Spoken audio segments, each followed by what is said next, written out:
அன்பு நண்பர்களே, அனைவருக்கும் இனிய காலை வணக்கம். இன்று நாம் பார்க்க இருப்பது 232வது தேவாரம் பாடல்பட்ட சிவஸ்தலமான கடலூரின் ஒரு பகுதியாக இருக்கும் திருப்பாதிரிப்புலியூரில் அமைந்திருக்கும் சிவாலயத்தை பற்றி தான். இங்கிருக்கும் இறைவனின் பெயர் பாடலீஸ்வரர். பாடலேஸ்வரர், தோன்றா துணைநாதர் என்றும் அழைக்கப்படுகின்றார்.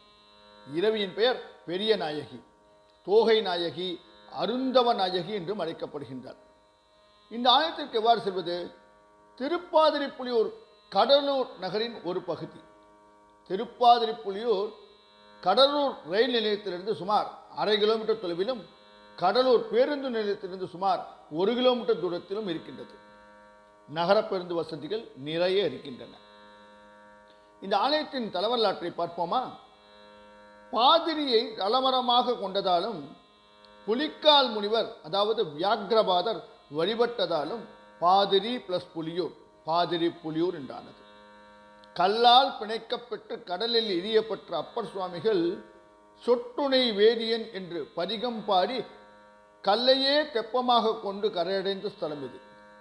தற்போது இது கரையேற விட்ட குப்பம், வண்டிப்பாளையம் என அழைக்கப்படுகின்றது. மங்கன முனிவர் பூசித்து தான் பெற்ற முயல் வடிவம் சாபம் நீங்க பெற்ற ஸ்தலம் இது. ஒருமுறை கைலாயத்தில் பரமனும் பார்வதியும் சொக்கட்டான் ஆடினார்கள். பல முறை ஆடியும் தோல்வி பெருமானுக்கே. ஆனால் வெற்றி தனக்கே என கூறி பெருமானின் திருக்கண்களை பார்வதி தன் திருக்கரங்களால் மூடினார். இதனால் உலகம் இருண்டு அனைத்து செயல்களும் நின்று போயின. இதனை கண்ட இறைவி தன் செயலால் ஏற்பட்ட இன்னல்கள் கண்டு மனம் வருந்தி தனக்கு மன்னிப்பு வேண்டினார். அதற்கு இறைவன் சிவபெருமான் இரவியை பூலோகம் சென்று அங்குள்ள சிவஸ்தலங்களை பூஜிக்கும்படியும், அவ்வாறு பூஜிக்கும் போது எந்த ஸ்தலத்தில் இடது கண்ணும் இடது தோலும் துடிக்கின்றதோ அந்த ஸ்தலத்தில் ஆட்கொள்வதாக கூறினார். அதுபோல் இரவியும் பல ஸ்தலங்களை தரிசித்து விட்டு பாதிரி வனமாக திகழ்ந்த இந்த ஸ்தலத்துக்கு வந்தபோது இடது கண்ணும் இடது கோலும் துடித்ததால் இந்த ஸ்தலத்திலேயே தங்கி அரூபமாக, அதாவது உருவம் இல்லாமல் இறைவனை பூஜித்து வேறு பெற்றார்.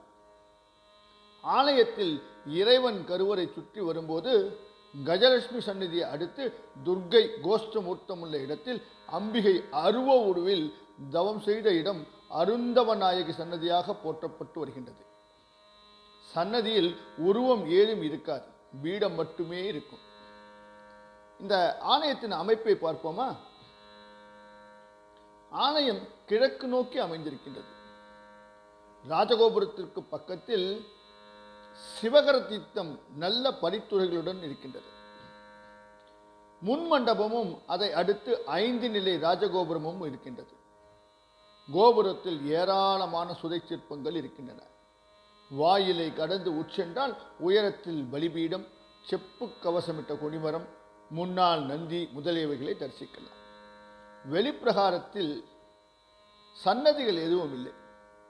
வெளிப்பிரகார வலம் முடித்து துவார விநாயகர், துவார சுப்பிரமணியரை தொழுது 2வது வாயிலை கடந்து இடப்புறமாக திரும்பினால் உள் சுற்றில் சந்திரனும், அதை அடுத்து திருநாவுக்கரசர் உற்சவ மூர்த்தமும், அடுத்து மூலவ மூர்த்தமும் தனித்தனி சன்னதிகளாக இருக்கின்றன. அமர்ந்த கோலத்துடன் அப்பர் கைகூப்பி உழவாரத்துடன் காட்சி தருகின்றார். திருநாவுக்கரசரை உட்கார்ந்த நிலையில் இருப்பது இந்த சிவஸ்தலத்தில் மட்டுமே காண முடியும்.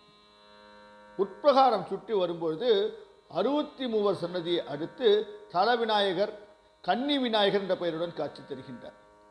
அம்பிகை இறைவனை வழிபட்ட போது உதவி செய்தமையால் கையில் பாதிரி மலருடன் காட்சி தருகின்றார். உள் சுற்றில் உற்சவ திருமேனிகளின் சன்னதி, வியாக்ரபாதர், அகஸ்தியர் முதலியோர் பூஜித்த லிங்கங்கள், மீனாட்சி சுந்தரேஸ்வர் சன்னதி, வள்ளி தெய்வானை சன்னதி, ஆறுமுக சன்னதிகள் ஆகியவையும் இருக்கின்றன. தலமரமான ஆதி பாதிரி மரம் கவசமிட்டு காக்கப்பட்டு வருகின்றது. துவாரபாலகரை தொழுது உச்சென்றால் பாடலேஸ்வரரை தரிசிக்கலாம். இங்கு சிவன் சுயம்பு மூர்த்தியாக அருள்பாலிக்கின்றார். புலிக்கால் முனிவர் தவம் செய்து வேறு பெற்ற ஸ்தலம் இது. இதன் காரணமாகவே பாதிரி மரத்தை தலவிருட்சமாக உள்ள இவ்வூர் பாதிரி புலியூர் என பெயர் பெற்றது. பஞ்ச புலியூர் ஸ்தலங்களில் இந்த ஸ்தலமும் உண்டு.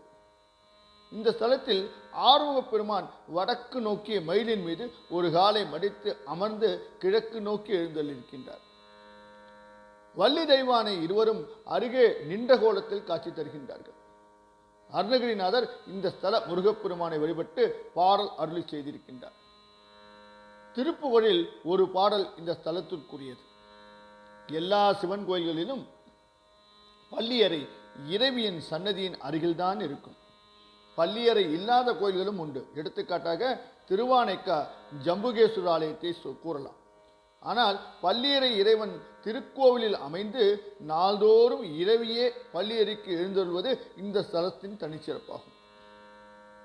திருநாவுக்கரசரை பல்லவ மன்னன் மகேந்திரவர்மன் சமணர்கள் பேச்சை கேட்டு கல்லுடன் சேர்த்து கட்டி கடலில் தள்ளிய போது அப்பர் சுவாமிகள் கற்றூனை பூட்டி ஓர் கடலில் பாய்ச்சினும் நற்றுணையாவது நமச்சிவாயமே என நமச்சிவாய பதிகம் பாடி துதிக்க அக்கல்லே தெப்பமாக மாறி கடலில் மிதந்து வந்து கரையேறிட நகர மக்கள் எல்லாம் அதிசயப்பட்டு அன்பு கொண்டு மகிழ்ந்து வரவேற்கச் சென்றார்கள்.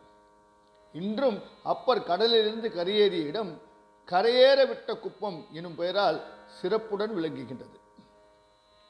கரையேறிய அப்பர் திருப்பாதிரி புலியூர் பாடலேஸ்வர ஆலயத்துக்கு சென்று ஈன்றாலும் மாயமென கெந்தையும் மாயுடன் தோன்றினாராய் என தொடங்கும் பதிகம் பாடி திருப்பாதிரி புலியூர் இறைவனை தொழுதார். அப்பதிகத்தில் தோன்றா துணையாய் இருந்தனன் தன் அடியார்களுக்கே என்று குறிப்பிடுவதால் இந்த தல இறைவன் தோன்றா துணைநாதர் எனும் பெயரும் பெற்றிருக்கிறார் என்பது தெரிகின்றது. ஆகையால் இத்தகைய சிறப்பு வாய்ந்த இந்த ஆலயத்தை தயவு செய்து தரிசித்து சிவகடாட்சம் பெற எல்லாம் வல்ல இறைவனை வேண்டி விடைபெறும் உங்கள் அன்பு நண்பன் ராசிதர்.